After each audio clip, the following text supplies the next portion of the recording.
Loops yarn is a loops and threads yarn exclusively from Michaels.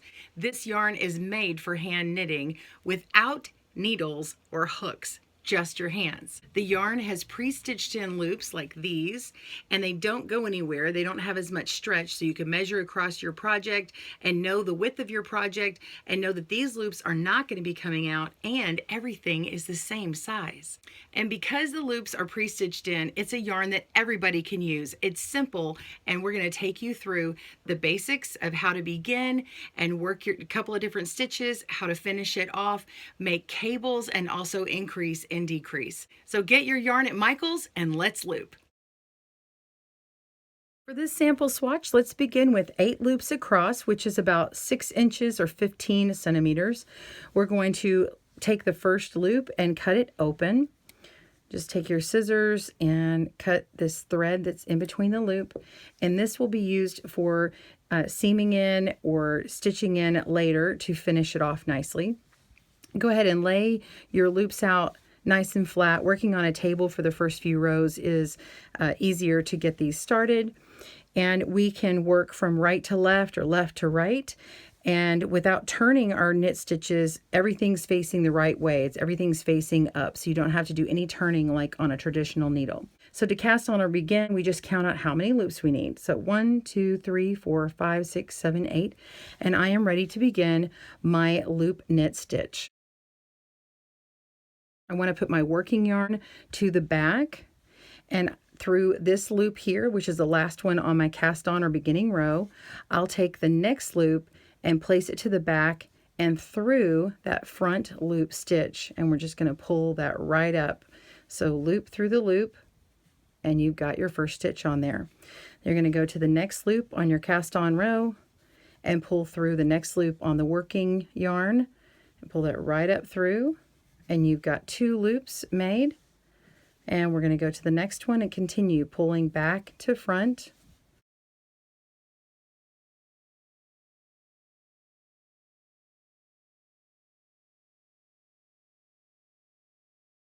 And it was that easy. Check that out. And so after you've done the first one, just give it a little tug. It can't stretch far. These loops aren't going anywhere. And to begin on the next row, you just go in the opposite direction. Take your last loop worked and pull through the next loop on the strand. And continue going. Making a purl stitch causes more interest in your project, like this basket we've designed here for a garter stitch look. Instead of having our yarn at the back, we just move our working yarn to the front. Then we lay the new loop over the previous loop, and then we work this new loop from front to back up through that loop and pull it through, and it creates this bump for a purl stitch. You're going to lay the next loop on top of the old loop back there and push it through from front to back and pull through, and you have got 2 purl stitches. Make sure that you're keeping everything straight and not twisting it as you go. To change your yarn color or add a new ball of the same color, it's done the same way. Here's my example where I am changing the yarn color, and I want to make sure that I still have these ladders of yarn in between to support that. If I changed in the middle of the row and I don't change it this way, I will be missing it and have a little hole here. So I am working with 2 strands together, 2 loops together, and you can see I'll need to tie in these ends together on the edges. What I do to prepare that is I end my color or ball that I want to stop by leaving 2 loops on the end, and go ahead and cut the rest off. And then I go ahead and open up that last loop by cutting that thread in between as we've done before. This part will get woven in later. And we want to double up the loop on the end where we're going to begin our new color. So just flip it over and pair them together 2 in 1.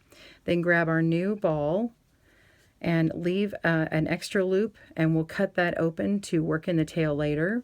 We're just going to grab this loop here, place it in the direction that we're going, and pull it up and through, just like that.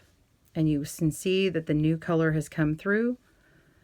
And then we're going to go through the next loop and just continue on in our pattern as usual. So now you can go ahead and cut open this loop, and it's ready for tacking in later on. Once you've got your desired length, you're going to bind off, and we want to work towards the tail or the working yarn. So we can go ahead and cut a few loops down here, so where we can make a nice little tail to join in. You can even have 1 loop or 2 loops. You're just going to be cutting open those same threads that we've done before, so you can have a nice long tail to work with. And we're going to loop through as the loop knit stitch. So we're going to take the front loop and pull the back loop up and through. Okay, so front or first loop over next loop, pull it up and through. Okay, put it on top there, pull it through, and it makes this nice chain look on the top. And that last loop goes up and through. And when we have this last loop on here, now we can pull through this strand. To fasten in your end, you're going to cut it off where you'd like to use to fasten. We're going to bring it to the back of the project into these stitches here. And we're going to use thread and a needle. And you can use a crochet hook or your fingers if you like. I like to stitch this down, and I know it is not going to go anywhere. So we're just going to simply work with the thread that's already there and go up and through. And I'm just going to create a type of whip stitch here. And I can knot that. So I just pick a thread that it's as close to the thread that exists on there. And then once I've got that in nice and secure, I'm going to pull through a loop and secure that and cut it off. And then that is how I would weave in my ends, and we can just go ahead and clip this and then do that to the remaining tails that you have. Stack the next 2 loops when working right to left. Put the second loop on top of the first loop and pull your new loop through, making sure not to twist, and you have a loop decrease right. Stack the next 2 loops on your project together with the first loop in front of the second loop, working from right to left, and pull the new loop through both of these loops, making a new loop to the left. This is a loop decrease left. Increase by skipping the next loop on your yarn and working the next loop knit or loop purl stitch in the next loop. So this one will be skipped, and we're just going to loop knit this one and come along and complete our round or row and work it as directed. On the next round or row, when you find one where you have increased, you're just going to work this loop as directed. Another alternative to increasing is grab the next 2 loops on your yarn and feed it through 1 loop.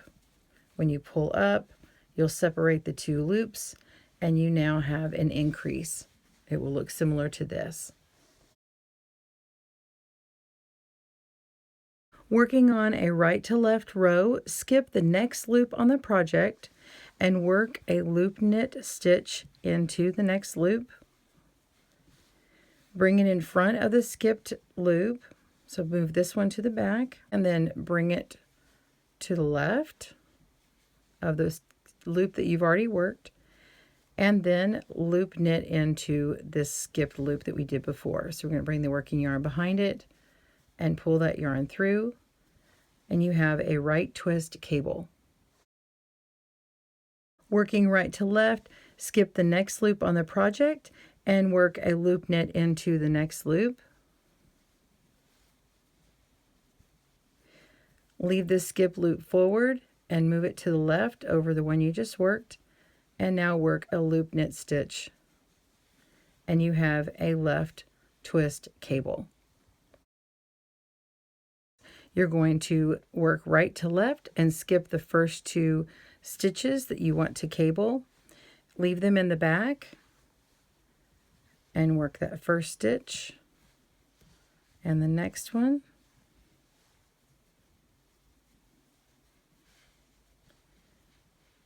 And now pick up the 2 unused stitches or loops, move them to the back, and loop knit those stitches. 1 and 2. And you have your right cross cable. Skip the next 2 loops on the project and work a loop knit into the next 2 stitches, the next 2 loops.